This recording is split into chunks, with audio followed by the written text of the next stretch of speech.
Hal memberi sedekah. Ingatlah, jangan kamu melakukan kewajiban agamamu di hadapan orang supaya dilihat mereka. Karena jika demikian, kamu tidak beroleh upah dari Bapamu yang di sorga. Jadi apabila engkau memberi sedekah, janganlah engkau mencanangkan hal itu seperti yang dilakukan orang munafik di rumah-rumah ibadat dan di lorong-lorong supaya mereka dipuji orang. Aku berkata kepadamu, sesungguhnya mereka sudah mendapat upahnya. Tetapi jika engkau memberi sedekah, janganlah diketahui tangan kirimu apa yang diperbuat tangan kananmu. Hendaklah sedekahmu itu diberikan dengan tersembunyi, maka Bapamu yang melihat yang tersembunyi akan membalasnya kepadamu. Hal berdoa. Dan apabila kamu berdoa, janganlah berdoa seperti orang munafik. Mereka suka mengucapkan doanya dengan berdiri dalam rumah-rumah ibadat dan pada tikungan-tikungan jalan raya, supaya mereka dilihat orang. Aku berkata kepadamu, sesungguhnya mereka sudah mendapat upahnya. Tetapi jika engkau berdoa, masuklah ke dalam kamarmu, tutuplah pintu, dan berdoalah kepada Bapamu yang ada di tempat tersembunyi. Maka Bapamu yang melihat yang tersembunyi akan membalasnya kepadamu. Lagi pula dalam doamu itu, janganlah kamu bertele-tele seperti kebiasaan orang yang tidak mengenal Allah. Mereka menyangka bahwa karena banyaknya kata-kata, doanya akan dikabulkan. Jadi janganlah kamu seperti mereka, karena Bapamu mengetahui apa yang kamu perlukan sebelum kamu minta kepadanya. Karena itu berdoalah demikian. Bapa kami yang di sorga, dikuduskanlah namamu, datanglah kerajaanmu, jadilah kehendakmu di bumi seperti di sorga. Berikanlah kami pada hari ini makanan kami yang secukupnya, dan ampunilah kami akan kesalahan kami, seperti kami juga mengampuni orang yang bersalah kepada kami. Dan janganlah membawa kami ke dalam pencobaan, tapi lepaskanlah kami daripada yang jahat, karena Engkaulah yang punya kerajaan dan kuasa dan kemuliaan sampai selama-lamanya. Amin. Karena jikalau kamu mengampuni kesalahan orang, Bapamu yang di sorga akan mengampuni kamu juga. Tetapi jikalau kamu tidak mengampuni orang, Bapamu juga tidak akan mengampuni kesalahanmu. Hal berpuasa. Dan apabila kamu berpuasa, janganlah muram mukamu seperti orang munafik. Mereka mengubah air mukanya supaya orang melihat bahwa mereka sedang berpuasa. Aku berkata kepadamu, sesungguhnya mereka sudah mendapat upahnya. Tetapi apabila engkau berpuasa, minyakilah kepalamu dan cucilah mukamu, supaya jangan dilihat oleh orang bahwa engkau sedang berpuasa, melainkan hanya oleh Bapamu yang ada di tempat tersembunyi. Maka Bapamu yang melihat yang tersembunyi akan membalasnya kepadamu. Hal mengumpulkan harta. Janganlah kamu mengumpulkan harta di bumi. Di bumi ngengat dan karat merusakkannya, dan pencuri membongkar serta mencurinya. Tetapi kumpulkanlah bagimu harta di sorga. Di sorga ngengat dan karat tidak merusakkannya, dan pencuri tidak membongkar serta mencurinya. Karena di mana hartamu berada, di situ juga hatimu berada. Mata adalah pelita tubuh. Jika matamu baik, teranglah seluruh tubuhmu. Jika matamu jahat, gelaplah seluruh tubuhmu. Jadi jika terang yang ada padamu gelap, betapa gelapnya kegelapan itu.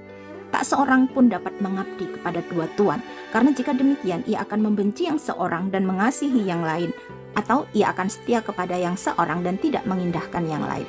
Kamu tidak dapat mengabdi kepada Allah dan kepada Mamon. Hal kekhawatiran. Karena itu, aku berkata kepadamu, janganlah khawatir akan hidupmu, akan apa yang hendak kamu makan atau minum, dan janganlah khawatir pula akan tubuhmu, akan apa yang hendak kamu pakai.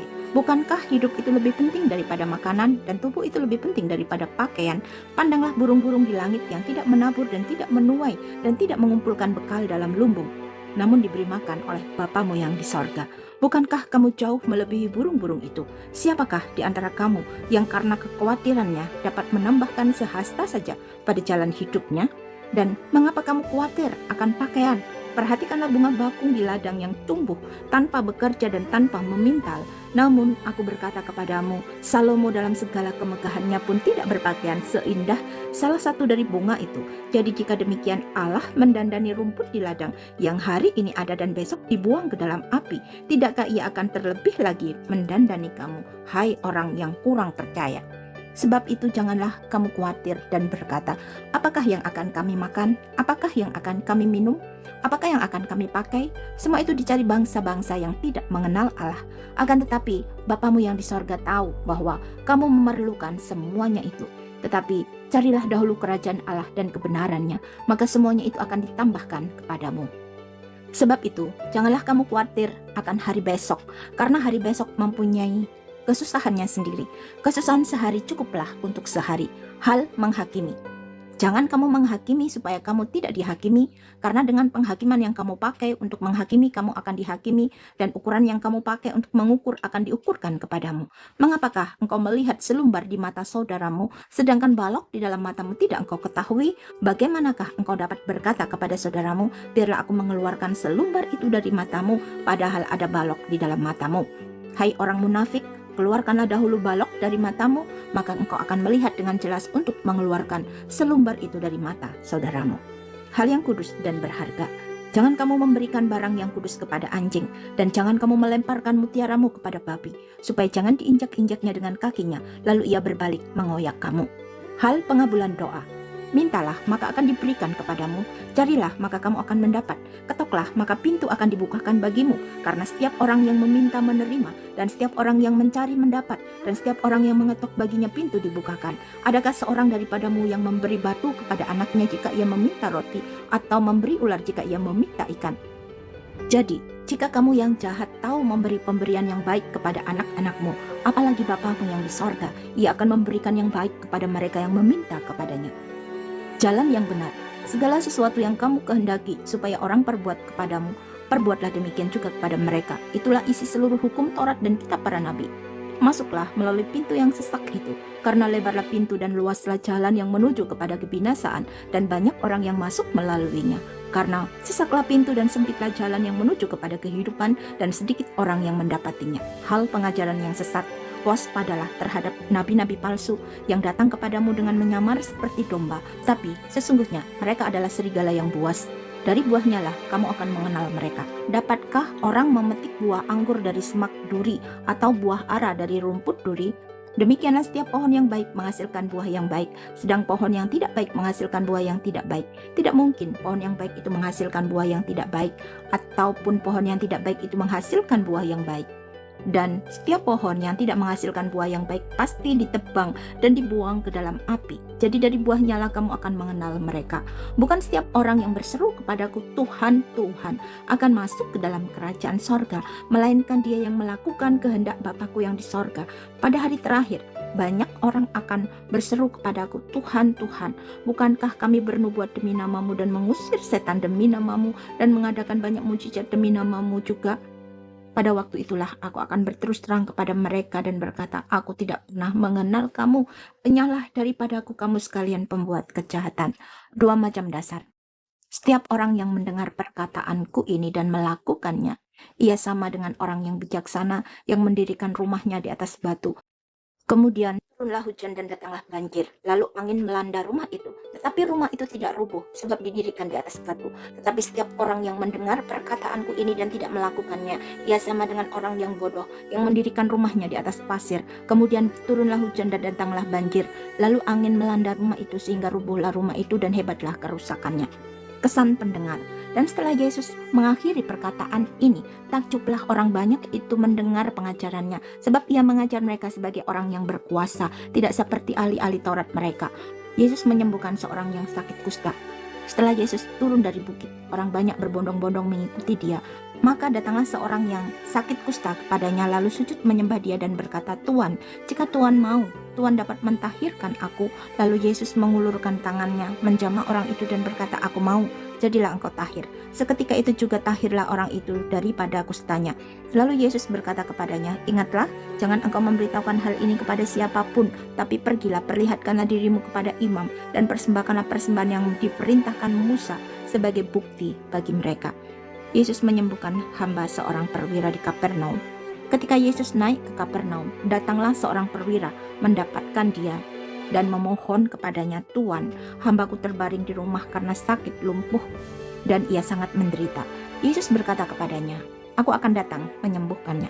Tetapi jawab perwira itu kepadanya, Tuan, aku tidak layak menerima Tuan di dalam rumahku. Katakan saja sepatah kata, maka hambaku itu akan sembuh. Sebab aku sendiri seorang bawahan dan di bawahku ada pula prajurit. Jika aku berkata kepada salah seorang prajurit itu, pergi, maka ia pergi, dan kepada seorang lagi datang, maka ia datang, ataupun kepada hambaku, kerjakanlah ini, maka ia mengerjakannya. Setelah Yesus mendengar hal itu, heranlah ia dan berkata kepada mereka yang mengikutinya, aku berkata kepadamu, sesungguhnya iman sebesar ini tidak pernah aku jumpai pada seorang pun di antara orang Israel. Aku berkata kepadamu, banyak orang akan datang dari timur dan barat dan duduk makan bersama-sama dengan Abraham, Ishak dan Yakub di dalam kerajaan sorga, sedangkan anak-anak kerajaan itu akan dicampakkan ke dalam kegelapan yang paling gelap. Di sanalah akan terdapat ratap dan kertak gigi. Lalu Yesus berkata kepada perwira itu, pulanglah dan jadilah kepadamu seperti yang engkau percaya. Maka pada saat itu juga sembuhlah hambanya. Yesus menyembuhkan ibu mertua Petrus dan orang-orang lain. Setibanya di rumah Petrus, Yesus pun melihat ibu mertua Petrus terbaring karena sakit demam. Maka dipegangnya tangan perempuan itu, lalu lenyaplah demamnya. Ia pun bangunlah dan melayani dia. Menjelang malam dibawalah kepada Yesus banyak orang yang kerasukan setan, dan dengan sepatah kata Yesus mengusir roh-roh itu dan menyembuhkan orang-orang yang menderita sakit. Hal itu terjadi supaya genaplah firman yang disampaikan oleh Nabi Yesaya, dialah yang memikul kelemahan kita dan menanggung penyakit kita. Hal mengikut Yesus. Ketika Yesus melihat orang banyak mengelilinginya, ia menyuruh bertolak ke seberang. Lalu datanglah seorang ahli Taurat dan berkata kepadanya, Guru, aku akan mengikut engkau kemana saja engkau pergi. Yesus berkata kepadanya, serigala mempunyai liang dan burung mempunyai sarang, tetapi anak manusia tidak mempunyai tempat untuk meletakkan kepalanya. Seorang lain, yang salah seorang muridnya berkata kepadanya, Tuhan, izinkanlah aku pergi dahulu menguburkan ayahku. Tetapi Yesus berkata kepadanya, ikutlah aku, dan biarlah orang-orang mati menguburkan orang-orang mati mereka. Angin ribut diredakan. Lalu Yesus naik ke dalam perahu, dan murid-muridnya pun mengikutinya. Sekonyong-konyong mengamuklah angin ribut di danau itu, sehingga perahu itu ditimbus gelombang. Tetapi Yesus tidur. Maka datanglah murid-muridnya membangunkan dia, katanya, Tuhan, tolonglah kita binasa. Ia berkata kepada mereka, mengapa kamu takut, kamu yang kurang percaya? Lalu bangunlah Yesus menghardik angin dan danau itu. Maka danau itu menjadi teduh sekali. Dan heranlah orang-orang itu, katanya, orang apakah dia ini? Sehingga angin dan danau pun taat kepadanya.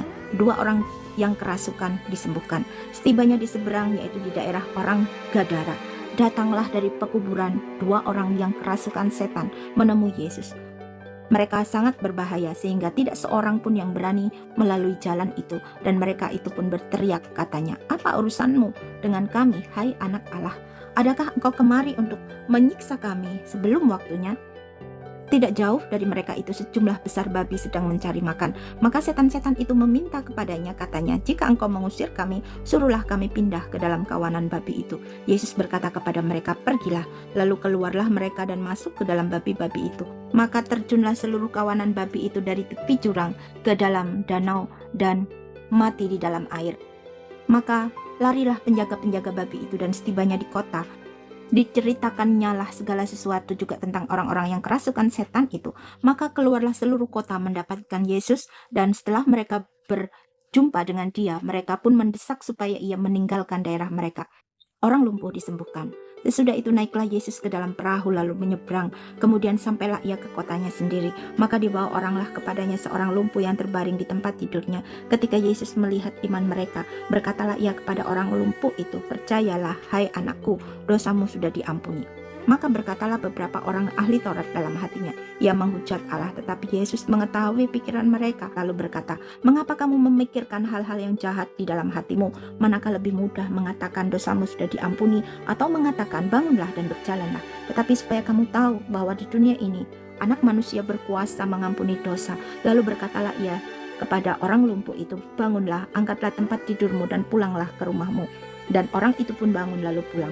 Maka orang banyak yang melihat hal itu takut, lalu memuliakan Allah yang telah memberikan kuasa sedemikian itu kepada manusia. Matius pemungut cukai mengikut Yesus. Setelah Yesus pergi dari situ, ia melihat seorang yang bernama Matius duduk di rumah cukai. Lalu ia berkata kepadanya, ikutlah aku. Maka berdirilah Matius lalu mengikut dia.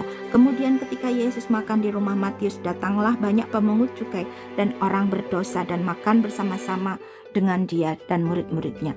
Pada waktu orang Farisi melihat hal itu, berkatalah mereka kepada murid-murid Yesus, "Mengapa gurumu makan bersama-sama dengan pemungut cukai dan orang berdosa?" Yesus mendengarnya dan berkata, "Bukan orang sehat yang memerlukan tabib, tetapi orang sakit. Jadi pergilah dan pelajarilah arti firman ini. Yang kukehendaki ialah belas kasihan dan bukan persembahan, karena aku datang bukan untuk memanggil orang benar, melainkan orang berdosa." Hal berpuasa. Kemudian datanglah murid-murid Yohanes kepada Yesus dan berkata, "Mengapa kami dan orang Farisi berpuasa, tetapi murid-muridmu tidak?" Jawab Yesus kepada mereka, "Dapatkah sahabat-sahabat mempelai laki-laki berduka cita selama mempelai itu bersama mereka? Tetapi waktunya akan datang, mempelai itu diambil dari mereka, dan pada waktu itulah mereka akan berpuasa. Tidak seorang pun menambalkan secarik kain yang belum susut pada baju yang tua, karena jika demikian, kain penambal itu akan mencabik baju itu, lalu makin besarlah koyaknya. Begitu pula anggur yang baru tidak diisikan ke dalam kantong kulit yang tua, karena jika demikian, kantong itu akan koyak, sehingga anggur itu terbuang dan kantong itu pun hancur. Tetapi anggur yang baru disimpan orang dalam kantong yang baru pula, dan dengan demikian terpeliharalah kedua-duanya." Anak kepala rumah ibadat, perempuan yang sakit pendarahan. Sementara Yesus berbicara demikian kepada mereka, datanglah seorang kepala rumah ibadat lalu menyembah dia dan berkata, "Anakku perempuan baru saja meninggal, tetapi datanglah dan letakkanlah tanganmu atasnya, maka ia akan hidup." Lalu Yesus pun bangunlah dan mengikuti orang itu bersama-sama dengan murid-muridnya. Pada waktu itu, seorang perempuan yang sudah 12 tahun lamanya menderita pendarahan maju mendekati Yesus dari belakang dan menjamah jumbai jubahnya. Karena katanya dalam hatinya, "Asal kujamah saja jubahnya, aku akan sembuh." Tetapi Yesus berpaling dan memandang dia serta berkata, "Teguhkanlah hatimu, hai anakku, imanmu telah menyelamatkan engkau." Maka sejak saat itu sembuhlah perempuan itu. Ketika Yesus tiba di rumah kepala rumah ibadat itu dan melihat peniup-peniup seruling dan orang banyak ribut, berkatalah ia, "Pergilah, karena anak ini tidak mati tetapi tidur." Tetapi mereka mentertawakan dia. Setelah orang banyak itu diusir, Yesus masuk dan memegang tangan anak itu, lalu bangkitlah anak itu. Maka tersiarlah kabar tentang hal itu ke seluruh daerah itu. Yesus menyembuhkan mata dua orang buta. Ketika Yesus meneruskan perjalanannya dari sana, dua orang buta mengikutinya sambil berseru-seru dan berkata, "Kasihanilah kami, hai anak Daud." Setelah Yesus masuk ke dalam sebuah rumah, datanglah kedua orang buta itu kepadanya dan Yesus berkata kepada mereka, "Percayakah kamu bahwa aku dapat melakukannya?" Mereka menjawab, "Ya Tuhan, kami percaya." Lalu Yesus menjamah mata mereka sambil berkata, "Jadilah kepadamu menurut imanmu." Maka meleklah mata mereka, dan Yesus pun dengan tegas berpesan kepada mereka, katanya, "Jagalah supaya jangan seorang pun mengetahui hal ini." Tetapi mereka keluar dan memasyurkan dia ke seluruh daerah itu. Seorang bisu disembuhkan. Sedang kedua orang buta itu keluar, dibawalah kepada Yesus seorang bisu yang kerasukan setan, dan setelah setan itu diusir, dapatlah orang bisu itu berkata-kata. Maka heranlah orang banyak, katanya, "Yang demikian belum pernah dilihat orang di Israel." Tetapi orang Farisi berkata, "Dengan kuasa penghulu setan ia mengusir setan." Belas kasihan Yesus terhadap orang banyak. Demikianlah Yesus berkeliling ke semua kota dan desa. Ia mengajar dalam rumah-rumah ibadat dan memberitakan Injil kerajaan sorga serta melenyapkan segala penyakit dan kelemahan. Melihat orang banyak itu, tergeraklah hati Yesus oleh belas kasihan kepada mereka, karena mereka lelah dan terlantar seperti domba yang tidak bergembala. Maka katanya kepada murid-muridnya, "Tuaian memang banyak, tetapi pekerja sedikit. Karena itu mintalah kepada Tuan yang mempunyai tuaian, supaya ia mengirimkan pekerja-pekerja untuk tuaian itu." Yesus memanggil ke-12 rasul. Yesus memanggil ke-12 muridnya dan memberi kuasa kepada mereka untuk mengusir roh-roh jahat dan untuk melenyapkan segala penyakit dan segala kelemahan. Inilah nama ke-12 rasul itu. Pertama Simon yang disebut Petrus dan Andreas saudaranya, dan Yakobus anak Zebedius dan Yohanes saudaranya, Filipus dan Bartolomeus, Thomas dan Matius pemungut cukai, Yakobus anak Alfius dan Tadeus, Simon orang Selot, dan Yudas Iskariot yang mengkhianati dia. Yesus mengutus ke-12 rasul. Ke-12 murid itu diutus oleh Yesus. Ia berpesan kepada mereka, "Janganlah kamu menyimpang ke jalan bangsa lain atau masuk ke dalam kota orang Samaria, melainkan pergilah kepada domba-domba yang hilang dari umat Israel. Pergilah dan beritakanlah kerajaan sorga sudah dekat. Sembuhkanlah orang sakit, bangkitkanlah orang mati, tahirkanlah orang kusta, usirlah setan-setan. Kamu telah memperolehnya dengan cuma-cuma, karena itu berikanlah pula dengan cuma-cuma. Janganlah kamu membawa emas atau perak atau tembaga dalam ikat pinggangmu. Janganlah kamu membawa bekal dalam perjalanan. Janganlah kamu membawa baju 2 helai, kasut atau tongkat, sebab seorang pekerja patut mendapat upahnya. Apabila kamu masuk kota atau desa, jadilah di situ seorang yang layak dan tinggallah padanya sampai kamu berangkat. Apabila kamu masuk rumah orang, berilah salam kepada mereka. Jika mereka layak menerimanya, salammu itu turun ke atasnya. Jika tidak, salammu itu kembali kepadamu. Dan apabila seorang tidak menerima kamu dan tidak mendengar perkataanmu, keluarlah dan tinggalkanlah rumah atau kota itu, dan kebaskanlah debunya dari kakimu. Aku berkata kepadamu, sesungguhnya pada hari penghakiman tanah Sodom dan Gomora akan lebih ringan tanggungannya daripada kota itu. Penganiayaan yang akan datang dan pengakuan akan Yesus. Lihat, aku mengutus kamu seperti domba ke tengah-tengah serigala. Sebab itu hendaklah kamu cerdik seperti ular dan tulus seperti merpati. Tetapi waspadalah terhadap semua orang, karena ada yang akan menyerahkan kamu kepada majelis agama, dan mereka akan menyesah kamu di rumah ibadatnya. Dan karena aku, kamu akan digiring ke muka penguasa-penguasa dan raja-raja sebagai suatu kesaksian bagi mereka dan bagi orang-orang yang tidak mengenal Allah. Apabila mereka menyerahkan kamu, janganlah kamu khawatir akan bagaimana dan akan apa yang harus kamu katakan, karena semuanya itu akan dikaruniakan kepadamu pada saat itu juga. Karena bukan kamu yang berkata-kata, melainkan Roh Bapamu, Dia yang akan berkata-kata di dalam kamu. Orang akan menyerahkan saudaranya untuk dibunuh. Demikian juga seorang ayah akan anaknya, dan anak-anak akan memberontak terhadap orang tuanya dan akan membunuh mereka. Dan kamu akan dibenci semua orang oleh karena namaku, tetapi orang yang bertahan sampai pada kesudahannya akan selamat. Apabila mereka menganiaya kamu dalam kota yang satu, larilah ke kota yang lain, karena aku berkata kepadamu, sesungguhnya sebelum kamu selesai mengunjungi kota-kota Israel, Anak Manusia sudah datang. Seorang murid tidak lebih daripada gurunya, atau seorang hamba daripada tuannya. Cukuplah bagi seorang murid jika ia menjadi sama seperti gurunya, dan bagi seorang hamba jika ia menjadi sama seperti tuannya.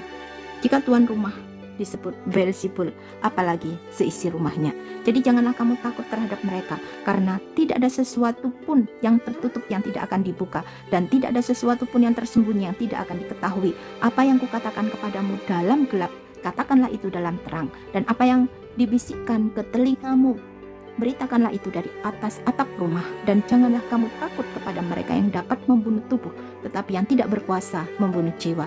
Takutlah terutama kepada Dia yang berkuasa membinasakan baik jiwa maupun tubuh ke dalam neraka.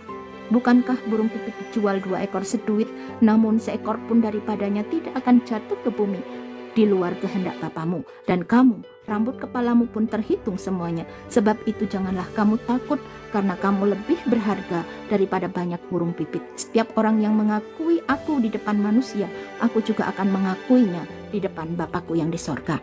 Tetapi barang siapa menyangkal aku di depan manusia, aku juga akan menyangkalnya di depan Bapakku yang di sorga. Yesus membawa pemisahan bagaimana mengikut Yesus. Jangan kamu menyangka bahwa aku datang untuk membawa damai di atas bumi. Aku datang bukan untuk membawa damai, melainkan pedang. Sebab aku datang untuk memisahkan orang dari ayahnya, anak perempuan dari ibunya, menantu perempuan dari ibu mertuanya, dan musuh orang ialah orang-orang seisi rumahnya. Barang siapa mengasihi bapa atau ibunya lebih daripadaku, ia tidak layak bagiku. Dan barang siapa mengasihi anaknya laki-laki atau perempuan lebih daripadaku, ia tidak layak bagiku. Barang siapa tidak memikul salibnya dan mengikut aku, ia tidak layak bagiku. Barang siapa mempertahankan nyawanya, ia akan kehilangan nyawanya. Dan barang siapa kehilangan nyawanya karena aku, ia akan memperolehnya. Barang siapa menyambut kamu, ia menyambut aku. Dan barang siapa menyambut aku, ia menyambut Dia yang mengutus aku. Barang siapa menyambut seorang nabi sebagai nabi, ia akan menerima upah nabi. Dan barang siapa menyambut seorang nabi sebagai nabi, ia akan menerima upah nabi. Dan barang siapa menyambut seorang benar sebagai orang benar, ia akan menerima upah orang benar. Dan barang siapa memberi air sejuk secangkir saja pun kepada salah seorang yang kecil ini, karena ia muridku, aku berkata kepadamu, sesungguhnya ia tidak akan kehilangan upahnya daripadanya.